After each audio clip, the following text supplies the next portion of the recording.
Welcome to the Morning Meditation Podcast with your host, missionary Joe Consford. Welcome back to the Morning Meditation. I'm Joe Consford, and today we're going to read Proverbs chapter 13. And Proverbs 13 is a chapter about paths, not intentions, not excuses, but outcomes. It shows us how choices quietly shape a life long before results are obvious. Let's read this chapter together. Proverbs chapter 13. A wise son heareth his father's instruction, but a scorner heareth not rebuke. Treasures of wickedness profit nothing, but righteousness delivereth from death. The Lord will not suffer the soul of the righteous to famish, but he casteth away the substance of the wicked. He becometh poor that dealeth with a slack hand. But the hand of the diligent maketh rich. A righteous man hateth lying. But a wicked man is loathsome, and cometh to shame. Righteousness keepeth him that is upright in the way, but wickedness overthroweth the sinner. There is that maketh himself rich, yet hath nothing. There is that maketh himself poor, yet hath great riches.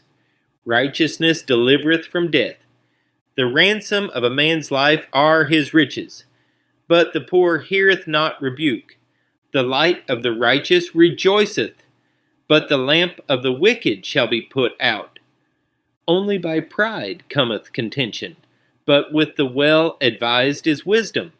Wealth gotten by vanity shall be diminished, but he that gathereth by labor shall increase. Hope deferred maketh the heart sick, but when the desire cometh, it is a tree of life. Whoso despiseth the word shall be destroyed, but he that feareth the commandment shall be rewarded. The law of the wise is a fountain of life, to depart from the snares of death. Good understanding giveth favor, but the way of transgressors is hard. Every prudent man dealeth with knowledge, but a fool layeth open his folly. A wicked messenger falleth into mischief, but a faithful ambassador is health. Poverty and shame shall be to him that refuseth instruction, but he that regardeth reproof shall be honored. The desire accomplished is sweet to the soul, but it is abomination to fools to depart from evil. He that walketh with wise men shall be wise, but a companion of fools shall be destroyed. Evil pursueth sinners, but to the righteous good shall be repaid. A good man leaveth an inheritance to his children's children, and the wealth of the sinner is laid up for the just. Much food is in the tillage of the poor, but there is that is destroyed for want of judgment. He that spareth his rod hateth his son, but he that loveth him chasteneth him betimes. The righteous eateth to the satisfying of his soul, but the belly of the wicked shall want. Proverbs 13 keeps repeating one quiet truth. Life doesn't usually fall apart all at once. It drifts apart. No one wakes up one morning and chooses destruction. It happens through ignored instructions, unchecked words, unmanaged pride, and delayed obedience.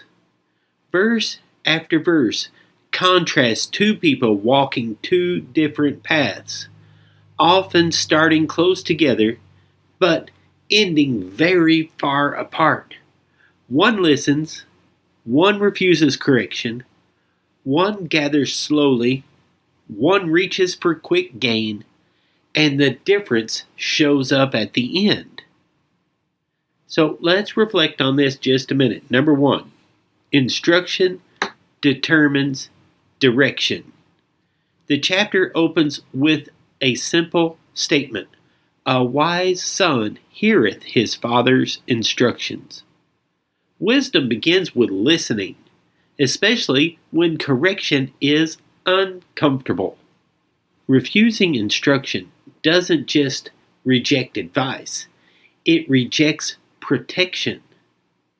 Number 2, small habits create large outcomes. Wealth gotten by vanity shall be diminished. He that gathereth by labor shall increase. Proverbs 13 reminds us that diligence isn't dramatic. It is consistent. Growth comes quietly, but loss often comes very suddenly. Number 3, who you walk with matters more than you think.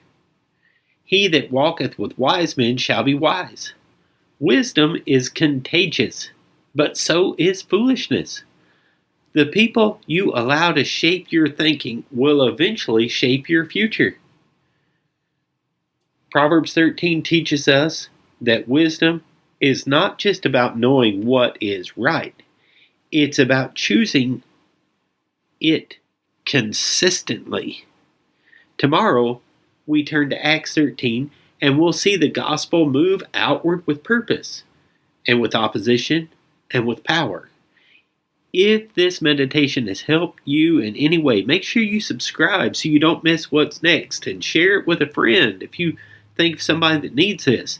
This has been the Morning Meditation, and I'm Joe Consford, and I'll see you tomorrow. Thank you for listening to the Morning Meditation Podcast. Missionary Joe Consford invites you to join him each weekday. You can visit our website at consfords.com.